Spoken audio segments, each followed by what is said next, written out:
Дараагийн ерөнхий сайдыг ёстой амаргүй нөхцөлөд л өгч байна. Эдийн засгийн хувьд ч тэр нийгэм улс төрийн нөхцөлөд бол бүхэлдээ амаргүй байгаа. Тэгэхээр энэ хүнээс бол маш их хүчин чармаалт шаардлагатай. Зүгээр нэг хүчин чармаалт биш, бүр эрс шинжилэл хийж байж бид нар энэ маш хүнд асуудлуудаас гарах байх. Түүнээс зүгээр нэг мүлгэр, эсвэл нэг PR-ын, эсвэл нэг популизм, эсвэл нэг пропагандагаар ажил явах юм бол энэ Монгол улс бүр өстой жинхэнэ уланд орно. Тийм учраас энэ хүнээс маш их зориг шаардлагатай гэж бодож байна. Ялангуяа жишээлбэл нөгөө бидний улиг домог болтлоо ярьсан нөгөө төрийн алба те 230 орчим мянган төрийн алба хаагчид дундаас 20 мянган дарга сэтэртэй хүн байна гэж шүү дээ. Бараг худалчинд 10 хүний нэг нь дарга байна. Тэгэхээр энэ дарга болгоны ард маш их мөнгө, төсвийн мөнгө явж байгаа. Унаа машин явж байгаа айгуул те туслах нарийн бичиг явж байгаа. Гэт ингээд энэ 20 мянган даргаыг л цөөлөхөд цаана дагаад тэр одоо эдгээр хүмүүс зориулсан төсөв нь буурах хэрэгтэй гэдэг. Тэгээ эндээс л юу нэг ажиллаа эхлэх хэрэгтэй. Тэгээд одоо хамгийн нэг ноцтой юм гэх юм бол одоо 2015 онд байна уу 21 он хавцаа юу байгаа шүү дээ 15 их найд байсан тийм үү манай Монгол улсын төсөв. Тэгсэн чинь одоо сая 33 бараг 35 их найд болохоо шахсан 2 дахин нэмэгдсэн байгаа байхгүй юу. Тэгэхээр энийг үл ерөөсө бүр эрс буруулах хэрэгтэй. Гэхдээ иргэдийн амьдралд наалдуулах ажлыг огт хийсэн гэж хүндэлж байна. Тэглэг яг наалдуулах ажил огт хийсэнгүй гэдэг нь юугаар илэрч ийн гэвэл нөгөө амлсан те татварыг бууруулах нь бүхэл бүр амар нэмсэн. За ялангуяа нийслэл бол энэ чинь нийслэл гэж Монгол улсын нийслэл шүү дээ. Энэ чинь тусдаа улс биш. Тэгэхээр энэ намын бодлого нь явж явах ёстой. Атал харамсалтай нь бараг л те 400% энтрээр нэмсэн байгаа шүү дээ. 500% энтер гэдэг бүр зам ашиглалтын хураамж татвар энтер. Тэгэхээр ард иргэд бол өнөөдөр үнийн одоо өсөлтөд үнэхээр дарамтлуулж байна. Үнэхээр. Тэгэхээр энийг яаж жоохон ч ихсэн аврах вэ гэвэл татварын ачааллыг бууруул. Тэгээд одоо 100 мянган иргэдийн санаачлагыг их дэмжих ёстой гэж зан шатар дараа өөрөө тийм үжил баримталдаг гэж би боддог. Яг л өөрөө энийг те хурлын дарга байхдаа те депетишнийг санаачилж оруулж ирсэн учраас одоо нөгөө хувь хүний орлогын албан татварын 1%-ийг 100 мянган иргэн 7 хоногийн дотор дэмжиж гар үсэг зурцсан байгаа. Тэгээ энийг бол бас гишүүд нийлээд хуулийн төсөл өргөн барих гад бэлтгэсэн одоо нөгөө дахиад нөгөө веб пэйж дээр явж байгаа. Тэгээ харамсалтай засгийн газраас бол хариу ирсэн л дээ. Нөгөө процедурын хувьд засгийн газар одоо хариу өгсөд тэрэн дээр бол дэмжихгүй гэж ирсэн бэлээ. Тэгэхээр энэ ерөнхий сайд бол энэ хүнд нөхцөлд иргэдтэй жоохон ч гэсэн мөнгө карманд нь үлдээхийн тулд хувь хүний орлогын албан татварыг 1% болгохыг энэ асуудлыг бол наазах нь дэмжих ёстой. Тэгжээж эн чинь багч тухай нэг гурил одоо нэг уут будаа гурил шуудаа гурилынхаа үнэтэй үлдэнэ гэж бодод байгаа. Ямар шалтгаан үндэслэлээр одоо дэмжихгүй гэдэг хариу өгсөн.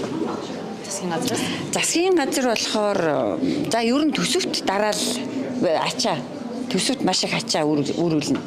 Төсвийн дарамт маш их болно гэж байгаа. Гэтэл эн чинь 2.5 их найдын л асуудал байхгүй.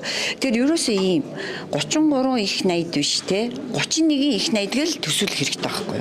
Тэр нөгөө татвар авж байгаа 2.4 их найдаа шууд хасаад ийм орлого орохгүй гэж төлөвлөн штэ. Анх нөгөө ингээд орлогоо төлөвлөдөг үстэй зүйн.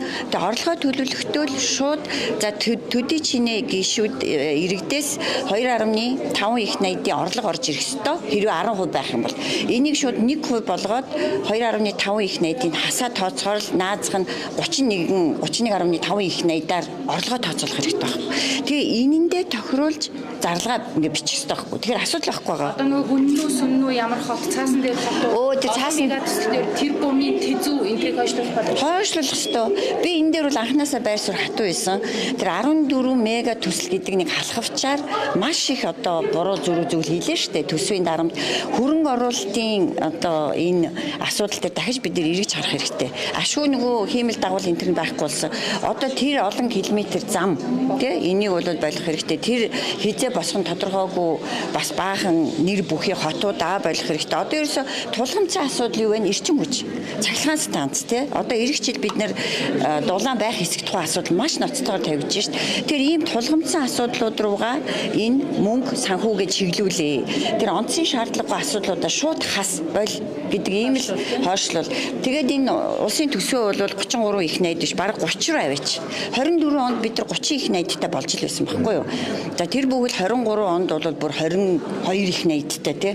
Нэг хоёрхан жилийн дотор л бараг ерөөсөө 8, 9, 10 их найдаар нэмээд яваад байгаа байхгүй. Тэгэхээр ерөөсөө яхаараа ард иргэдэн тий маш бага мөнгөөр ингээд амьдрах гэж ядчихад төрн ийм их найдын төгрөгөөр дандаа нэмээд ингээд зарлаа нэмээд идэв гэдэг асуудлыг одоо хүссэн үсээгүй ярихгүй байхын аргагүй болчихсон. Яа тэгвэл нэг орлого байхгүй болчихсон. Тэгээд амарчгүй яа тэгээ сайн төрийн өмч компаниудыг 2 дахин багасан байна. Тэгэж хэлсэн шүү. Тэрэн дээр бол бас би бас асуулт асуусан байгаа дээ. Тэгэж одоо амлсан. Тэгээ бас нэг ноцтой зүйлх юм бол энэ төр маш их хөрөнгөтэй байгаа. Бараг одоо дотоодын нийт бүтээгдэхүүнээс те бүтээгдэхүүний 80 орчим хувьтай тэнцэх хэмжээний хөрөнгө өөртөө төвлөрүүлсэн. Тэгэхээр энэ хөрөнгө мөнгө зарах хэвээр одоо нөгөө гүрж улс чинь Саакашвилигийн үед маш том реформ хийсэн те. Тэгээд тэдний эдийн засгийн сайд Биндукидзе гэдэг хүн байсан. Тэр болохоор яасан гэхээр сүнснээсээ бусдын бүгд төр худалд гэж байгаа байхгүй юу. Тэрэн шиг төр одоо байгаа бүх юм худалд. Тэгжээ тэндээс мөнгө ол. Тэ хамгийн гол юм.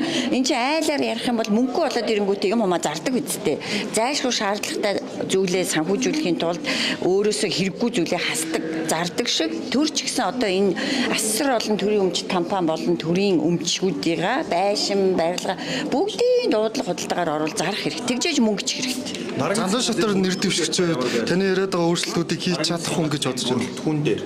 Бүрэлдэхүүн дээр бол бас дахиад дөрвөлтэй өөрчлөлт хүсэж байгаа шүү. Тий, дөрвөлтэй өөрчлөлт хийжээж сая үр дүн гарна. Тэгм учраас одоо 96-аас 2000 оны хооронд 9 яамтай ажиллаж болж исэн. Маш олон реформуудыг хийсэн. Дахиад нөгөө миний дандаа ярьдаг жишээ бүхэл бүтэн 47 сая хүн амтай Аргентин улс 9 яамтай ажиллаж болж байна. Тэгэхээр 3.5 сая хүнд бол 9 яам байхад ерөөсөө болохгүй гэх газаргүй. Тэгэхээр маш ийм том дөрвөлтэй өөрчлөлтүүдийг хийжээж нөгөө дарга ангийн зарцуулдаг мөнгө хэмнэгдэнэ. Тэгээд ирэхээр аяндаа нөгөө төсвийн урсгал зардал бас хэмнэгдэнэ. Кабинетээ бол яг та одоо үндсэн хуулиараа өөрийнх нь бүрэн эрхийн асуудал. Тэгээ мэдээж салбартаа өөрчлөлт реформ хийж чадах үз зоригтой. Улс төрийн зориг чин хүсэлтэй тийм хүмүүсийгээ кабинетаа авч ажилуулвал дор бүрнээ салбартаа бас зоригтой өөрчлөлтүүдийг хийх байгаа л